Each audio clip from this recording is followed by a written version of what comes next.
Hello students, welcome to your study 24 official. मैं राम अरोड़ा आप सबका स्वागत करता हूं आपके साइकोलॉजी की क्लास में। जैसा कि हम पढ़ रहे थे DSSB, KVS, CTET, किसी भी टीचिंग एग्ज़ाम के लिए हम जानते हैं साइकोलॉजी बहुत काम आती है। आप सब ने इंट्रोडक्शन पार्ट पढ़ा था। हाँ, हमारे इंट्रोडक्शन पार्ट के लगभग 4 या 5 पार्ट हो गए थे और हम आगे इसमें बढ़ रहे थे। हमने स्टार्टिंग जो की थी उसमें मनोविज्ञान के बारे में हमने सीखा, मनोविज्ञान क्या होता है, मनोविज्ञान की परिभाषा क्या है, शिक्षा मनोविज्ञान में शिक्षा का क्या अर्थ है। ठीक है, काफ़ी कुछ चीज़ें आप यहाँ पे सीख चुके हैं। अब जो इंट्रोडक्शन का पार्ट था वो चला था संप्रदाय। ठीक है, जिसमें पहला हमने पढ़ा था संरचनावाद और दूसरा पढ़ा था हमने प्रकार्यवाद या कार्यवाद। ठीक है, संरचनावाद, और उसमें हमने पढ़ा था कि हमेशा जो है मन की संरचना क्या होती है इसके बारे में जोर दिया गया। मन की संरचना कैसे काम कर क्या होता है मतलब आपके लिए। लेकिन यहाँ पर जो जब आया था प्रकार्यवाद उसमें आया था थोड़ा सा अलग। उसमें आया था कि मन कैसे काम करता है, ये जोर दीजिए इस बात पर, इस बात को आप फोकस करिए। मन क्या है, मन की संरचना क्या है, इस पर जोर मत दीजिए। ठीक है, जस्ट उल्टा था ये संरचनावाद से, कौन, प्रकार्यवाद। ठीक है, तो आज हम इसके आगे चलेंगे, स्टार्टिंग करते हैं हमारे आज के लेक्चर की। तो स्टूडेंट्स देखिए, हमारे पास जो भी टर्म है आज हमारे पास व्यवहारवाद। ठीक है, और इससे पहले हमने एक और पढ़ा था, 3rd नंबर का था हमारा, वो था गेस्टाल्टवाद यानी कि इनसाइट थ्योरी। ठीक है, इनसाइट थ्योरी की बात मैं कर रहा हूँ यहाँ पे। तो देखिए, इनसाइट थ्योरी यानी कि गेस्टाल्टवाद, इनसाइट SIGHT, इनसाइट, जिसे हम क्या कहते हैं, गेस्टाल्ट। गेस्टाल्ट का मतलब क्या होता है, समग्र, संपूर्ण। ठीक है, और बहुत ही मेन ये संप्रदाय है आज के टाइम में, इसी को ही माना जाता है, या कहें तो इससे अगर आप पढ़ाई भी करते हैं तो आपके लिए बहुत यूज़फुल है। ये क्या होता है, मैं बताया था, इसके संस्थापक कौन थे, मैक्स वर्दीमर। ठीक है, और इसके सहायक भी थे हमारे पास, कौन कौन थे, कॉलर और कोफ्फा। ठीक है, तो ये आपको ध्यान रखना है। आज के जो हमारे पास है व्यवहारवाद, आज का जो हम पढ़ रहे हैं बिहेवियरिज्म। ठीक है, और इसके संस्थापक हैं JB वाटसन। जहाँ भी आपको व्यवहारवाद नज़र आता है वहाँ आपको वाटसन जरूर मिलेगा। वाटसन, और फिर याद करने का भी तरीका है ना, मतलब वाटसन से वाटसन और से ही व्यवहारवाद, ये बहुत ही अच्छा तरीका है। और इनकी जो जन्म हुआ था वो हुआ था 1878 और मृत्यु हुई थी 1958। तो सन तो आपके इसमें ऐसे आते नहीं हैं, लेकिन फिर भी थोड़ा बहुत याद रख सकते हैं आप इसमें।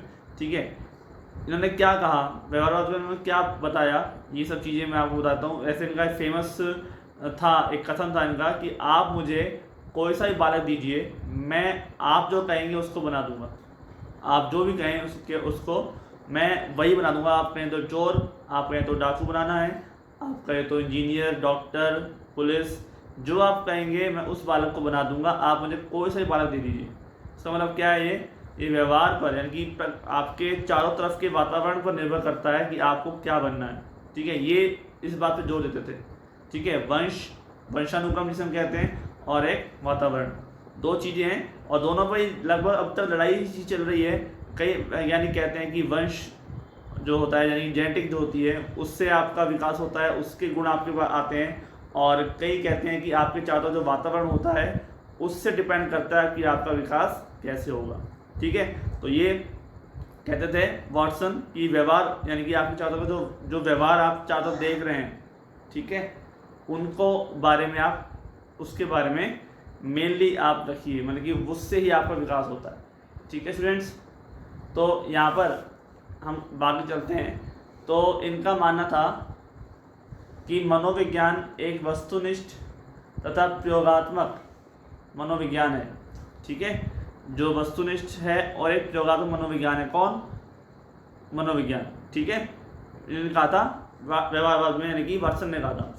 ठीक है, अतः इसका विषय वस्तु सिर्फ व्यवहार से हो सकता है, चेतना से नहीं। अब आप यहाँ पे कहेंगे कि सर जी वस्तुनिष्ठ और प्रयोगात्मक का मतलब क्या है। वस्तुनिष्ठ का मतलब जैसे आप सोचते हैं कि भाई वस्तुनिष्ठ का मतलब ऑब्जेक्टिव, ठीक है, और प्रयोगात्मक का मतलब प्रैक्टिकल। तो वस्तुनिष्ठ का मतलब ऑब्जेक्टिव होता है, बिल्कुल सही है, लेकिन कौन सा ऑब्जेक्टिव होता है, वो ऑब्जेक्टिव नहीं यहाँ पे जो आप पेपर में एग्जाम में आता है यानी कि ऑप्शन वाइज क्वेश्चन, वो आप जो कह रहे हैं वो नहीं है ये वस्तुनिष्ठ। ठीक है, एक होता है आत्मनिष्ठ और एक होता है वस्तुनिष्ठ, हम जानते हैं इस बात को। तो हमने यहाँ पे ये बात कही आपसे कि वस्तुनिष्ठ, ठीक है, यानी कि ऑब्जेक्टिव, और आत्मनिष्ठ का मतलब सब्जेक्टिव होता है। लेकिन आत्मनिष्ठ जो हम भाई क्वेश्चन लिखते हैं वो आत्मनिष्ठ हो गया, सब्जेक्टिव हो गया, ठीक है, वो वाला यहाँ पे काम में नहीं आ रहा है। तो देखिए मैं आप समझाता हूँ कि वस्तुनिष्ठ होता क्या है। वस्तुनिष्ठ जो होता है वो होता है जैसे तथ्य जो सबको मान्य हो। ठीक है, मैं आपको एग्जाम्पल से बताता हूँ। जैसे मान लो मैं आपसे पूछता हूँ कि आपको दूध पीना कैसा लगता है। ठीक है, मैं ये सवाल सबसे करता हूँ। तो कोई व्यक्ति कहेगा कि मुझे अच्छा लगता है और कोई कहेगा मुझे अच्छा नहीं लगता है, सबके अपने मत हैं। ठीक है भाई, जिसको पसंद होगा वो उसको अच्छा लगेगा। लेकिन अगर मैं आपसे सवाल कहूँ कि क्या दूध पीना स्वास्थ्यवर्धक है, तो आप क्या कहेंगे? जिसको पीना अच्छा लगता है वो, जिसको पीना अच्छा नहीं लगता वो, दोनों सभी सब क्या कहेंगे? बिल्कुल स्वास्थ्यवर्धक है। आपने जो कहा है बिल्कुल सही है। तो सबका मत क्या हुआ? एक ही हुआ। ठीक है, तो सबका मत एक ही है, चाहे वो किसी भी तरह का है, लेकिन यहाँ पर उसका अर्थ क्या हुआ? वस्तुनिष्ठ। ठीक है ना, क्योंकि वस्तुनिष्ठ में क्या होता है कि आंसर सबका सेम होता है, और आत्मनिष्ठ के अंदर आप अपने हिसाब से आंसर को लिखते हैं। आपको कैसा फील होता है, मतलब कि आप उसके बारे में कैसे हैं, पॉजिटिव है नेगेटिव है। ठीक है, समझ में आया कि वस्तुनिष्ठ जो है वो तो है जहाँ पर मैं आपसे कह रहा हूँ लगता है। ठीक है, वो नहीं मैं क्या होता है वो चीज़ बता रहे हैं। तो वस्तुनिष्ठ का मतलब जैसे मान लो, और एग्जाम्पल ले लो, किसी को भाई साइकिल चलाना कैसा लगता है। ठीक है भाई, कोई अच्छा लगता है हमको साइकिल से, कोई कहता है मैं तो थक जाता हूँ साइकिल से। ठीक है, लेकिन साइकिल जो चलाना वो सेहत के लिए कैसा है भाई? बिल्कुल अच्छी बात है, एक्सरसाइज होती है उससे, कोई मना थोड़ा करेगा। तो ये क्वेश्चन जिसमें सबका मत एक जैसा हो वो तो होता है वस्तुनिष्ठ, और जिसके अंदर सबके मत अलग अलग हों, किसका मत किसी के अनुसार भी हो सकता है, खुद की विचार के अकॉर्डिंग हो सकता है, उसे हम कहते हैं आत्मनिष्ठ। ठीक है, समझ में आ गया। अब हम चलते हैं आगे। तो प्रयोगात्मक मतलब कि प्रैक्टिकली जब वाली बात है, तो यहाँ पे मनोविज्ञान एक वस्तुनिष्ठ और प्रयोगात्मक मनोविज्ञान है। ठीक है, इसका विषय वस्तु सिर्फ व्यवहार से हो सकता है, चेतना से नहीं। उन्होंने ये बात आपसे कही। ठीक है, तो वाटसन ने के व्यवहारवाद ने उद्दीपक अनुक्रिया को जन्म दिया। किसको जन्म दिया? उद्दीपक अनुक्रिया को जन्म दिया। उद्दीपक अनुक्रिया के बारे में हम डिटेल से पढ़ेंगे। पूरा एक नियम है, पूरी थ्योरी है इसके ऊपर उद्दीपक अनुक्रिया के। आगे हम जब फर्स्ट यूनिट स्टार्ट करने वाले हैं उसकी साइकोलॉजी की, उनकी बाल विकास की, तो उसमें हम पढ़ेंगे इसको, है ना। आगे बात करते हैं। तो मनोविज्ञान की 4 विधियां बताई हैं इन्होंने। कितनी विधियां बताई हैं? 4 विधियां बताई हैं। और पहली विधि है प्रेक्षण, फिर है अनुबंधन, फिर है परीक्षण, और फिर है शाब्दिक रिपोर्ट। तो चारों विधियां ऐसी नहीं है कि आपको याद करनी होगी, आपको इनके नाम ही याद आते हैं कॉम्बिनेशन के हिसाब से कि व्यवहार के अंदर क्या क्या चीज़ें आती हैं। ठीक है, प्रेक्षण यानी कि ऑब्जर्वेशन किसी भी चीज़ का हो सकता है। ठीक है, यहाँ पे ऑब्जर्वेशन और निरीक्षण में थोड़ा अंतर होता है। ठीक है, प्रेक्षण जो है वो आप ऑब्जर्व करते हैं सामने वाले के हिसाब से। जैसे मान लो कोई बच्चा है और उसके सामने कुत्ता भाग के आ रहा है या सांड भाग के आ रहा है, तो उसको ऑब्जर्व करेगा उसके नेचर को कि भाई मुझे मार भी सकता है या साइड से निकल जाएगा, तो ऑब्जर्व करते हैं। ठीक है, निरीक्षण का मतलब हो सकता है आप उसके पार्ट भी बन जाए। निरीक्षण के मतलब होता है कि आप उसके जो भाग जो काम हो रहा है उसके भाग आप भी हों। ठीक है, और उसके बाद है अनुबंधन का मतलब होता है बॉन्डिंग हम पढ़ेंगे आगे। ठीक है, पावलोव का सिद्धांत है अनुबंधन का। परीक्षण वही टेस्टिंग होती है कि टेस्ट करना है हमें। और शाब्दिक रिपोर्ट यानी कि जो भी आप ने देखा उसकी आपको वर्बल जो रिपोर्ट है वो तैयार रखनी होती है। ठीक है, वाटसन ने मनोविज्ञान की विषय वस्तु के रूप में निरीक्षण योग्य व्यवहार पर बल दिया। तो निरीक्षण योग्य व्यवहार पर बल दिया यानी कि जो आप देख सकते हैं उसका निरीक्षण कर सकते हैं, उस तरह के व्यवहार पर बल दिया वाटसन ने मनोविज्ञान की विषय वस्तु के रूप में। ठीक है, मतलब कि हम किसी भी काम को अगर ऑब्जर्व कर सकें, यानी कि उसको इन्विजिलेटर होता है ना, जैसे हम एग्ज़ाम देते हैं तो हमारे पास एक इन्विजिलेटर होता है। इन्विजिलेटर क्या होता है? वो ऑब्जर्वर भी होता है, एक इन्वेटर अलग होता है। इन्वेटर होता है जो आपके काम को निरीक्षण कर रहा है कि हाँ, इन्वेटर का मतलब जो को भी चेक करेगा, ठीक है। ऑब्जर्वर का मतलब खाली आपको देखेगा कि आप एग्ज़ाम कैसे दे रहे हैं, ठीक है। और इन्वेटर का मतलब क्या होता है कि आपका वो एग्ज़ाम चेक करेगा, उसने आपको कैसे कैसे मतलब कि आपने काम किया, सही किया, गलत किया, वो सब चीज़ें। तो उनका लेख एक छपा था, मनोविज्ञान का लेख छपा था उनका, व्यवहारवादी, मनोविज्ञान तथा व्यवहारवादी 1913 में, साइकोलॉजिकल रिव्यू नाम के जर्नल में 1913 में प्रकाशित हुआ, ठीक है। जर्नल क्या होता है? जर्नल एक पत्रिका होती है जो मंथली या 2 महीने में एक बार प्रकाशित होती है, पत्रिकाएं, जिसके अंदर सभी लोगों के काइंड की जिसने जो भी लिखा है, अपने कोई भी रिसर्च किया है, उसके बारे में प्रकाशित कर सकते हैं, ठीक है। तो उन्होंने लेख लिखा मनोविज्ञान तथा व्यवहारवादी के नाम से 1913 में। इनकी और बुक भी थी, तुलनात्मक मनोविज्ञान का परिचय 1914 में आई। अगली बुक थी मनोविज्ञान एक व्यवहारवादी के दृष्टिकोण से, और नंबर तीसरी बुक थी व्यवहारवाद 1925 में, ठीक है। क्लियर? तो 3 बुक हैं। बुकों का नाम तो जरूर याद रखना है, कि बुकों के नाम याद रखोगे नहीं तो दिक्कत हो सकती है, क्योंकि एग्ज़ाम के अंदर आपको बुक्स का नाम पूछेगा कि ये किसने लिखी। बुक का नाम दे दिया कि मनोविज्ञान एक व्यवहारवादी के दृष्टिकोण से, यह बुक किसके द्वारा लिखी गई है, ठीक है। तो कथन इनका जो है मेन, वो आपको बताया ही अभी, कि तुम मुझे कोई भी बालक दे दो, मैं उसे जो तुम कहोगे वो बना दूंगा, ठीक है। जो तुम कहोगे वो बना दूंगा। गुंडा बनाना है या इंजीनियर बनाना है या डाकू बनाना है या डॉक्टर बनाना है, ठीक है। समझ में आया? अच्छा है बुरा जो भी चाहे तुम बनाना चाहते हो, मैं उसको बना के दे दूंगा। इनके समर्थक कौन थे? थॉर्नडाइक, पावलव। हाँ, कथन को याद करने का एक तरीका बताता हूँ कि इसमें क्या है कि तुम मुझे कोई बालक दो, मैं उसकी वाट लगा दूंगा। वाट से वाटसन, ठीक है। कितना अच्छा है ट्रिक, मैं आपको बताऊंगा, अलग से इसका एक वीडियो बनाएंगे। सभी जो कथन है, ठीक है, किसी परिभाषाएं दी गई हैं, उन परिभाषाओं को याद करने का एक अलग से हम वीडियो बनाकर उसकी ट्रिक्स जो है आपको सिखाएंगे, क्योंकि ट्रिक से याद जल्दी होता है। वैसे आप अपनी ट्रिक बना सकते हो जैसा आपको सही लगे, सबका अपने अपने एक सोचने का नज़रिया रहता है कि भाई मुझे ऐसे याद रहता है, तो आप अपनी ट्रिक बना सकते हैं। लेकिन अगर नहीं बन रही है, कुछ ऐसा है, तो मैं आपको बता दूंगा, उस ट्रिक से आप इजीली सीख सकते हैं, ठीक है। तो समर्थक कौन कौन है इसके? थॉर्नडाइक है, पावलव है, स्किनर है, गुथरी है, हल है, टॉलमैन, बांडूरा, ठीक है। ये सब इसके क्या हैं? समर्थक थे, ठीक है। तो आपका यहाँ पर ये व्यवहारवाद हुआ कंप्लीट। आगे चलते हैं मनोविश्लेषणवाद, यानी कि स्कूल ऑफ साइकोलॉजी एनालिसिस, ठीक है। साइकोलो एनालिसिस के नाम से मनोविश्लेषणवाद, मन का विश्लेषण करना होता है, वही है। जो मनोविश्लेषणवाद क्या है, जो सिगमंड फ्रायड ने दिया था, याद आ रहा है आपको? चेतन अवस्था, ठीक है, वही है ये। स्थापना की थी सिगमंड फ्रायड ने 1856 में, और मतलब कि उनकी जन्म हुआ था 1856 में के अंदर, और मृत्यु जो है वो हुई थी 1939 के अंदर, और 1900 के अंदर उन्होंने ये जो सिद्धांत है दिया है हमारे को, ठीक है। उन्होंने सबसे ज़्यादा जिस पर जोर दिया वो था अचेतन मन पर सर्वाधिक बल दिया। चेतन मन के अंदर अचेतन मन भी आ जाता है, ठीक है। इसके अंदर अर्ध चेतन मन भी आ जाता है, तो कोई दिक्कत नहीं हमारे पास।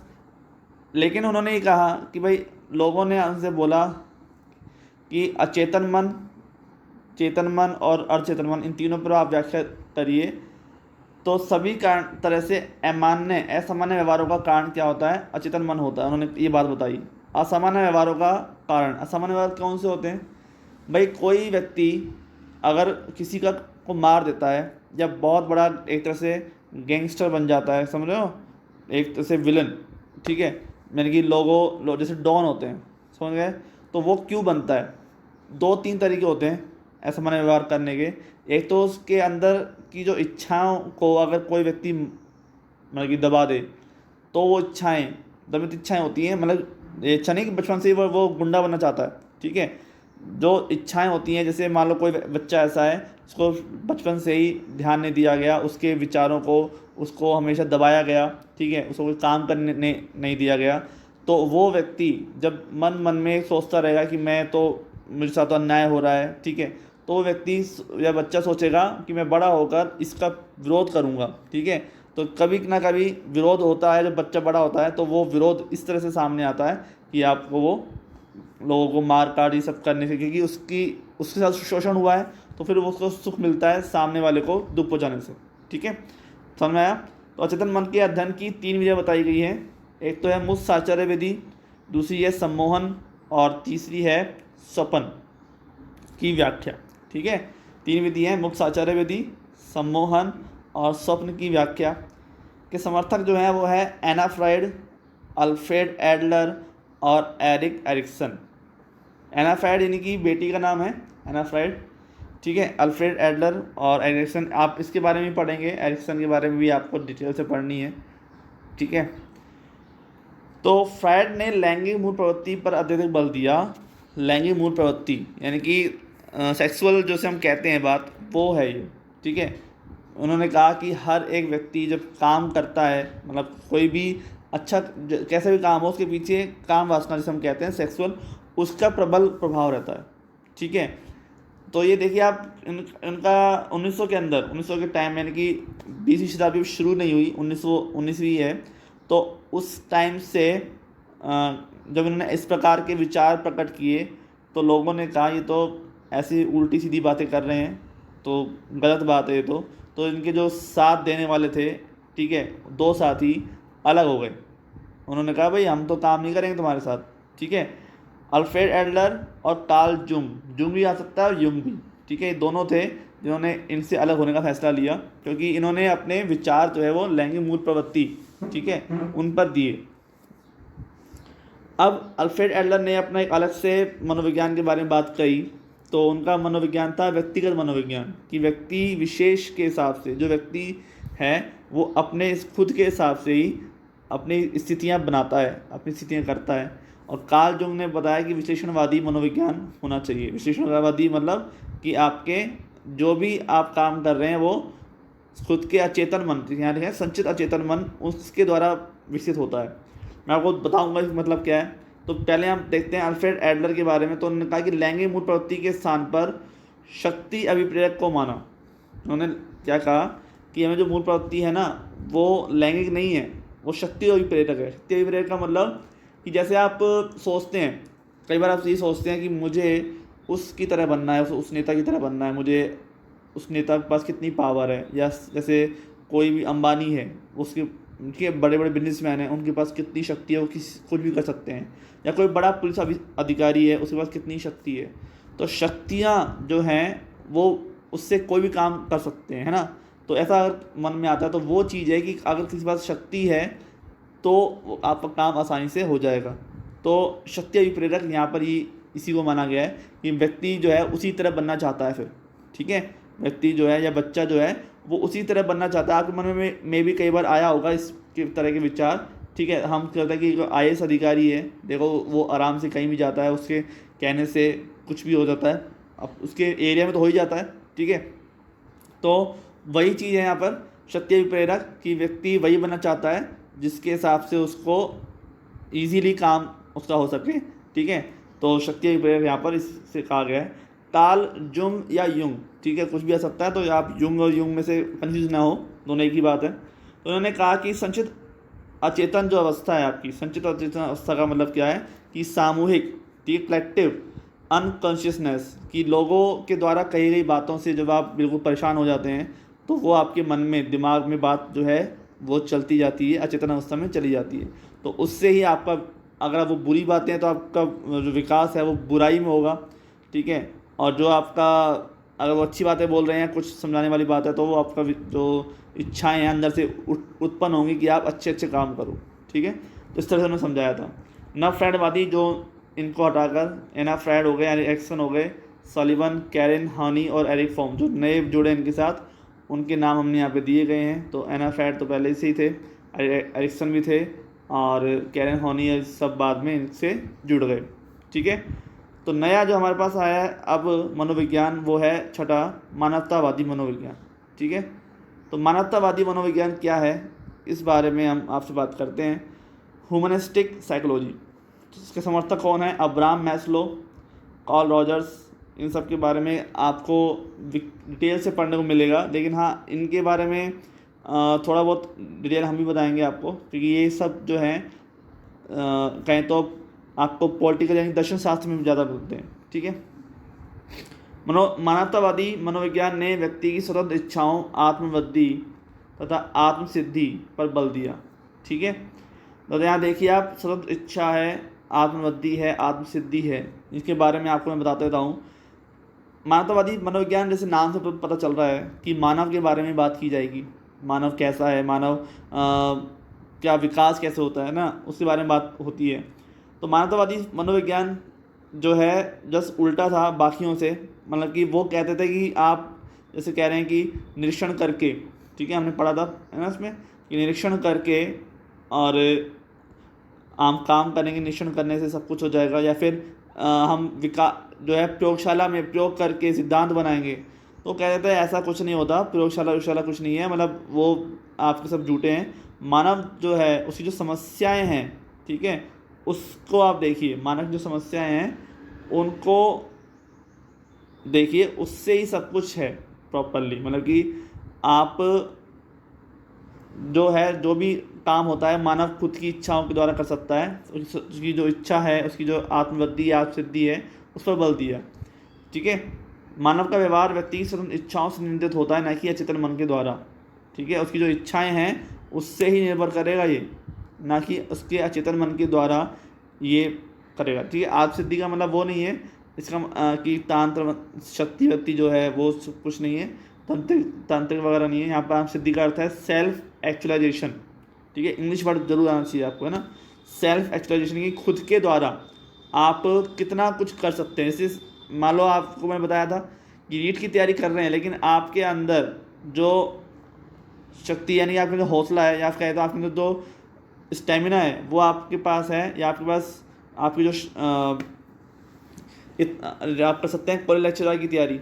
ठीक है, आप कॉलेज लेक्चरर बन सकते हैं, तो वो है आत्मसिद्धि। आप कहाँ तक पहुँच सकते हैं वो आत्मसिद्धि कहलाती है। ठीक है, तो मानव का व्यवहार व्यक्ति की स्वतंत्र इच्छाओं से नियंत्रित होता है, ना कि अचेतन मन के द्वारा। यानी कि इन्होंने सिगमंड फ्रायड का मनोविश्लेषणवाद, ठीक है, यहाँ देख सकते हैं आप, इन्होंने उसको नकार दिया और इन्होंने कहा कि नहीं, अचेतन मन वगैरह कुछ नहीं होता है। ठीक है, और ना ही निरीक्षण विधि वगैरह कुछ होती है। जो भी काम करता है मानव खुद के व्यवहार से स्वतंत्र रूप से करता है। ठीक है, तो ये आपके 6 संप्रदाय थे जो ख़त्म हो गए। ऐसा नहीं है कि सिर्फ 6 ही हैं, बहुत सारे हैं और भी हैं, लेकिन मेन जो है मैंने आपको बता दिए। ठीक है, तो आगे चलते हैं। मनोविज्ञान की शाखाएं। तो मनोविज्ञान की जो शाखाएं हैं वो आपके पास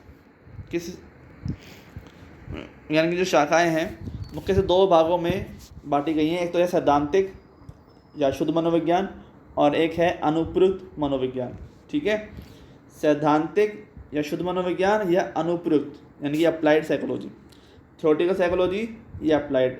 ठीक है, प्योर साइकोलॉजी, जैसे आप कई बार जानते हैं हर एक चीज़ के 2 होते हैं। मैथ्स में भी इस तरह से होता है कि प्योर मैथ्स और अप्लाइड मैथ्स। ठीक है, यानी कि जिसके अंदर आप सिद्धांत थ्योरम वगैरह पढ़ते हैं। ठीक है, शुद्ध से हम बात करते हैं वो प्योर होता है। प्योर का मतलब आपने सिर्फ सिद्धांत पढ़ा कि हाँ ऐसे ऐसे होता है, ऐसे ऐसे चीज़ें फैक्ट है, और उसका अप्लाई कहाँ करनी है, उसका एप्लीकेशन जिसे हम कहते हैं ना, अप्लाई ये चीज़ यहाँ हो रही है। सिद्धांत तो पढ़ा लेकिन अप्लाइड भी है।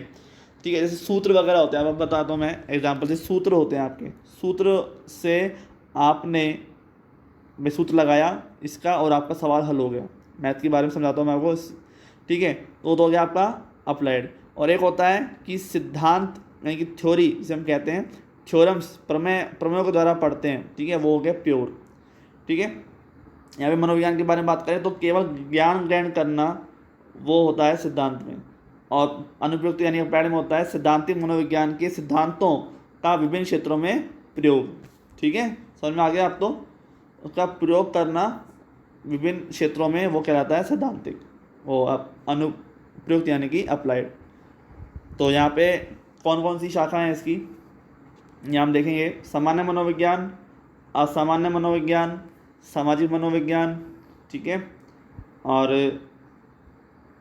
प्रायोगिक मनोविज्ञान, दैहिक, परामनोविज्ञान जो होता है वो आपको लोगों को पता है कि जब किसी भी व्यक्ति के ऊपर ऊपरी शक्तियाँ होती हैं या फिर हम कहें तो उसका मेंटल यानी कि दिमागी संतुलन बिगड़ जाता है, तो परामनोविज्ञान के बारे में मतलब की बात की जाती है, उसको उससे साइकोलॉजी बनाई जाती है, ठीक है, उसको ट्रेन किया जाता है, ट्रीट किया जाता है कि आप बिल्कुल ठीक हैं, आप ठीक है, समझ में आ रहा है। परामनोविज्ञान वहाँ था काम। विकासात्मक मनोविज्ञान और बाल मनोविज्ञान, ठीक है, बाल मनोविज्ञान आप पढ़ ही रहे हैं, इसकी शाखा है ये, यानी कि किसकी शाखा है, सैद्धांतिक की शाखा है बाल मनोविज्ञान यानी कि चाइल्ड साइकोलॉजी, ठीक है। और यहाँ पर हम बात करें तो सिद्धांतों का विभिन्न क्षेत्रों में प्रयोग, यहाँ पर नैदानिक मनोविज्ञान, औद्योगिक मनोविज्ञान, ठीक है, और कानूनी मनोविज्ञान, मिलिट्री मनोविज्ञान, खेल मनोविज्ञान, उपभोक्ता, फॉरेंसिक, और लास्ट में हमारे पास जो है शिक्षा मनोविज्ञान हम पढ़ रहे हैं, एजुकेशन साइकोलॉजी, ठीक है। तो एजुकेशन साइकोलॉजी जो है वो अप्लाइड है और जो चाइल्ड है साइकोलॉजी वो सैद्धांतिक यानी कि थ्योरेटिकल है, यानी कि प्योर है, ठीक है। तो आपको इसे इसलिए बताने के लिए कि इसका जो पार्ट हमने बता दिया कि ये अलग क्या क्या है, इसलिए मैंने बताया। ऐसे कोई याद रखने वाली बात नहीं है कि ये सब चीज़ें आपको याद रखनी है, आपको बस ये पता होना चाहिए कि कौन सी चीज़ें कहाँ तक हैं, ज़्यादा उसमें डिटेल में जाने की जरूरत है नहीं, ठीक है स्टूडेंट्स। तो ये आपका इंट्रोडक्शन पार्ट कंप्लीट हुआ जिसमें हमने बहुत सारी चीज़ें सीखी। तो आज हम यहाँ पर आपको जो नेक्स्ट वीडियो है उसके अंदर अब आपका पार्ट फर्स्ट यानी कि यूनिट फर्स्ट चाइल्ड साइकोलॉजी की, चाइल्ड बाल विकास, ठीक है, चाइल्ड डेवलपमेंट का हम शुरुआत करेंगे। तो कोई भी दिक्कत हो आपको कहीं भी आप हमसे संपर्क कर सकते हैं, ठीक है। तो मिलते हैं नेक्स्ट लेक्चर में, आज के लिए इतना ही, धन्यवाद।